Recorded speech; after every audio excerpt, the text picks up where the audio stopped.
Hi guys, जैसा हम पिछले लेटेस्ट वाला हमारा जो लेक्चर में देखा था बेसिक ऑफ माइक्रोबायोलॉजी या इंट्रोडक्शन ऑफ माइक्रोबायोलॉजी, ठीक है, उसी का एक कंटिन्यू पार्ट है।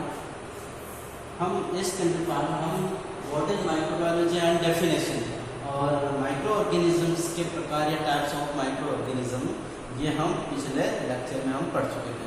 अब स्टार्ट करके इसके अगले स्टेप में हम जानते हैं कि माइक्रोबायोलॉजी की शाखाएं क्या क्या। माइक्रोबायोलॉजी की शाखाएं हम पढ़ेंगे branches of microbiology and scope of microbiology.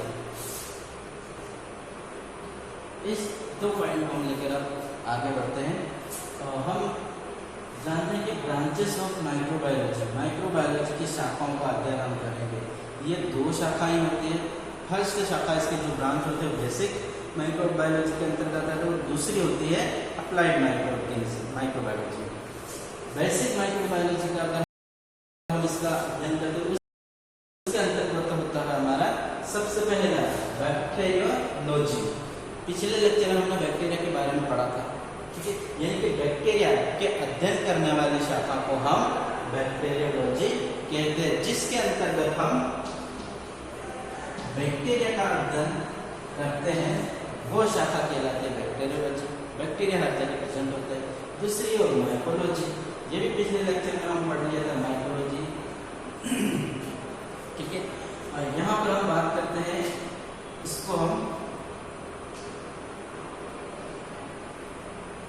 जीवाणु, हिंदी में जिसका अध्ययन जीवाणु के रूप में, और यहाँ माइकोलॉजी यानी कि कवक, जिसका माइक्रोबायोलॉजी की वह शाखा जिसके अंतर्गत हम कवक का अध्ययन करते हैं, वो कहलाती है हमारा माइकोलॉजी।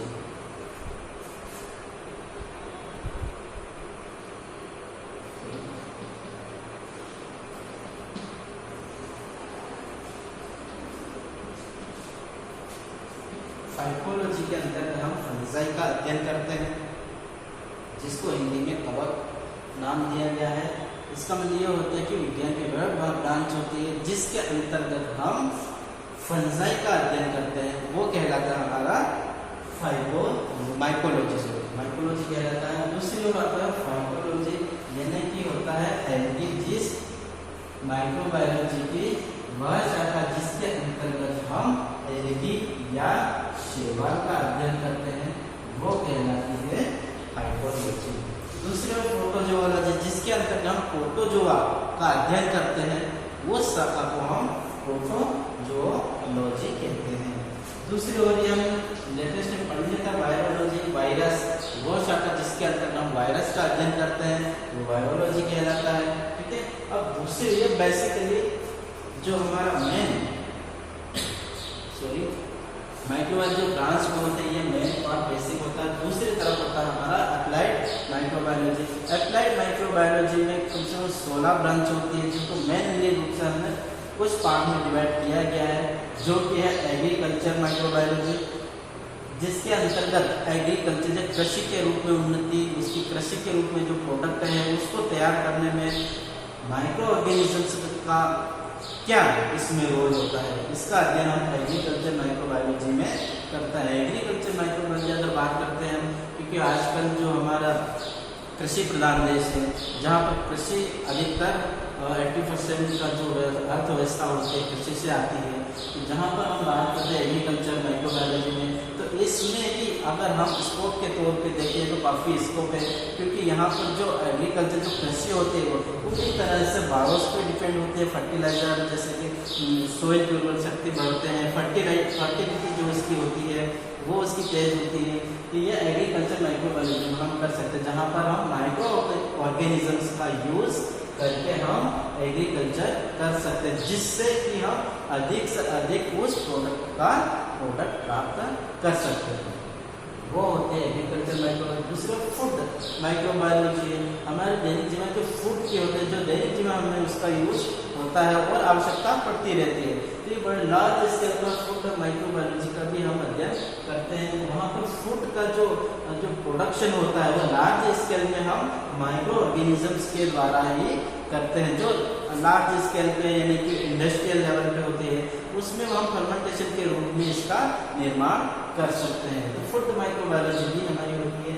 दूसरी और डेयरी माइक्रोबायोलॉजी होती है। इसके अंतर्गत जो milk and milk product, milk से बने हुए जितने भी प्रोडक्ट होते हैं वो हम डेयरी माइक्रोबायोलॉजी में कर सकते हैं। यहाँ पर भी हम सूक्ष्म जीवों या माइक्रो ऑर्गेनिजम्स के द्वारा उस प्रोडक्ट का फॉर्मेशन कर सकते हैं।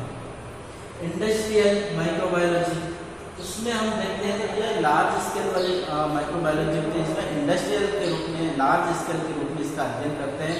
इसके अंतर्गत में जैसे कि विटामिन होते हैं, एंजाइम्स होता है, हमारा अमीनो एसिड होता है, तो इनका फॉर्मेशन किस प्रकार होता है, जो कि हमारे लाइफ में इसका यूज क्या होता है, इसके बारे में हम इंडस्ट्रियल माइक्रोबायोलॉजी में अध्ययन करते हैं। दूसरी ओर मेडिकल माइक्रोबायोलॉजी है।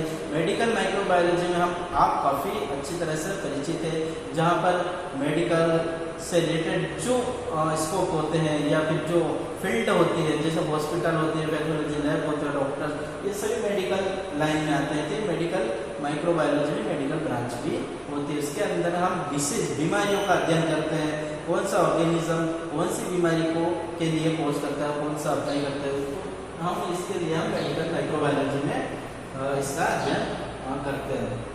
दूसरा होता है एनवायरमेंटल माइक्रोबायोलॉजी। ये सोइल होता है, हमारा एनवायरमेंट होता है, पृथ्वी, आकाश, तो इसका अध्ययन हम एनवायरमेंट माइक्रोबायोलॉजी में करते हैं। सोइल है, वाटर है और इसके अंदर एयर है, इसमें प्रेजेंट जितने भी ऑर्गेनिज्म उनका अध्ययन हम करते हैं। पेड़ पौधों को बढ़ाना, वाटर में जो ऑर्गेनिज्म होता है उसकी स्टडी करना, एयर में जो ऑर्गेनिज्म होते हैं उसकी स्टडी करना, सोइल में जो ऑर्गेनिज्म प्रेजेंट है उसकी स्टडी करना, उसकी बायोकेमिकल एक्टिविटी, सोइल की, ऑर्गेनिज्म की, वो हम इसके अंतर्गत देखते हैं। ये पूरा एनवायरमेंट, पर्यावरण बेस पे ये माइक्रोबायोलॉजी है। दूसरा एरो माइक्रो, जो स्पेस में जो ऑर्गेनिज्म प्रेजेंट होता है, अंतरिक्ष में है, एरो में, हवा में होते हैं, उस टाइप के ऑर्गेनिज्म का अध्ययन हम एरो माइक्रोबायोलॉजी में करते हैं। दूसरी ओर वाटर माइक्रोबायोलॉजी होती है, जिनको उससे रिलेटेड, जैसे वाटर में बहुत सारे टाइप के ऑर्गेनिजम्स होते हैं, इसमें बैक्टीरिया होते हैं, वायरस, फंगस, सभी टाइप्स के होते हैं। उन ऑर्गेनिज्म जो वाटर में प्रेजेंट होते हैं, उन ऑर्गेनिज्म का अध्ययन हम करते हैं, वो गया था वाटर माइक्रोबायोलॉजी। उसी तरह से सोइल्स का अध्ययन, सोइल माइक्रोबायोलॉजी होते हैं, जो सोइल्स में प्रेजेंट जो ऑर्गेनिज्म होता है उनकी स्टडी हम करते हैं, उसको सोइल माइक्रोबायोलॉजी कहते हैं। तो इस प्रकार के इसको अगर स्कोप के रूप में भी हम देखते हैं माइक्रोबायोलॉजी में, अगर इसके स्कोप में भी देखते हैं तो ये सारी इतनी फील्ड है, और इसके अलावा भी जो 16 ब्रांच होते हैं उसमें भी आप जा सकते हैं। या एग्रीकल्चर के रूप में भी एक जा सकते हैं, फूड माइक्रोबायोलॉजी के रूप में आप काम कर सकते हैं, आप डेयरी के रूप में भी आप काम कर सकते हैं। डेयरी का मतलब यह है कि दूध से जो बने प्रोडक्ट होते हैं, वो भी बर्ड का है, चार दही जो बनते हैं, हमारे पनीर बनते हैं, ये सभी लार्ज स्केल की बात करें तो हमें जैसे बड़े बड़े लेवल में होता है। तो इस क्षेत्र में भी काफ़ी अच्छा स्कोप है इसमें डेयरी माइक्रोबायोलॉजी में। और दूसरे तो इंडस्ट्रियल माइक्रोबायोलॉजी में भी जा सकता है। विटामिन, एक साइंटिस्ट के रूप में यहाँ पर आप रिसर्च भी कर सकते हैं, आप इसकी एक्टिविटी, इसकी गुणवत्ता को भी जान सकते हैं, तो वो होता है इंडस्ट्रियल लेवल में। तो ये फील्ड भी काफ़ी अच्छी है, तो आप यहाँ पर भी जा सकते हैं। दूसरी ओर यहाँ पर मेडिकल माइक्रोबायोलॉजी होती है, ये भी आपके लिए बहुत अच्छा फ्यूचर के लिए यूजेबल होती है मेडिकल लाइन, क्योंकि इसमें आप खुद की अगर DMLT आप लैब टेक्नीशियन का कोर्स कर रहे हैं तो आप लैब टेक्नीशियन के लिए आप पैथोलॉजी लैब खोल सकते हैं, हॉस्पिटल में वर्क कर सकते हैं, आप प्रैक्टिकली कर सकते हैं, वहाँ पर रिसर्च कर सकते हैं। तो ये मेडिकल लाइन पर भी आप जा सकते हैं। इन्वायरमेंटलिस्ट भी बन सकते हैं आप, इन्वायरमेंट, पर्यावरण का अध्ययन करना आप पे डिपेंड, आप किस तरह से करता है, क्या स्टडी होती है वहाँ पे, तो इस तरह से आप वहाँ पर जा सकते हैं। इस प्रकार एरो में